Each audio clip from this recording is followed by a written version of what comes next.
O shelter in place também significa.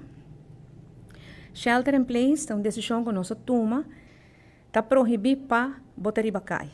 Naturalmente, nós toque de queda acaba, que esse está queda na vigor, toque de queda acaba 6 horas e hora shelter in place está conta de 6 horas e meia até 9 horas da noite. Todo dia, até hora toque de queda volve 30 na vigor e depois em dia está shelter in place. O que sei que entre 6 horas e meia e 9 horas da noite, de dia 2, está proibido para botar riba caia para qualquer coisa que não está essencial. Vou porta riba caia solamente para coisas que está essencial. Não se definir como essencial, em todo caso, para buscar comida para a família e essa não como está cuida. Para buscar remédio e cuido para a família e essa não como está cuida. Nós publicamos também uma lista de que com nota essencial e nós papo de ayer também. Lista de lo qual com nota essencial, da qual nós chegue anunciar também cava escola, restaurante e bar que queda abrir solamente para takeaway, para drive-thru e para delivery. Tudo lo qual a recreação e encontro tudo cena já acaba nos proibir.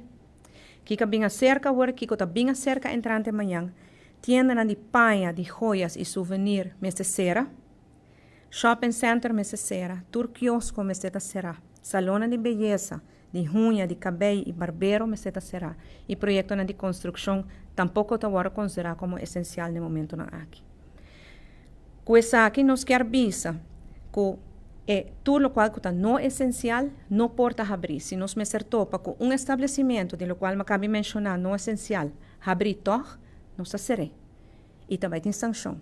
Sobre nós me começar a ter nós mesmos na dispensa na lo qual o governo está dando na instrução.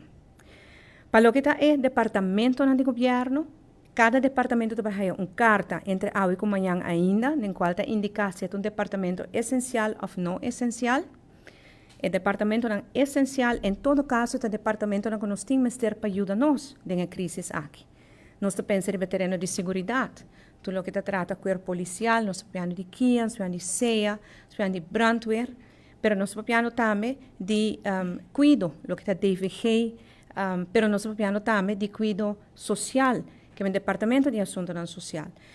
Assim, tem algum departamento mais, e tudo lo guardo, lo recebi uma carta, e para o grupo aqui de departamento crucial e vital para o governo, nós não podemos trabalhar com um skeleton crew, maneira como mencionei ayer, para outra instância que se porta vital no setor privado.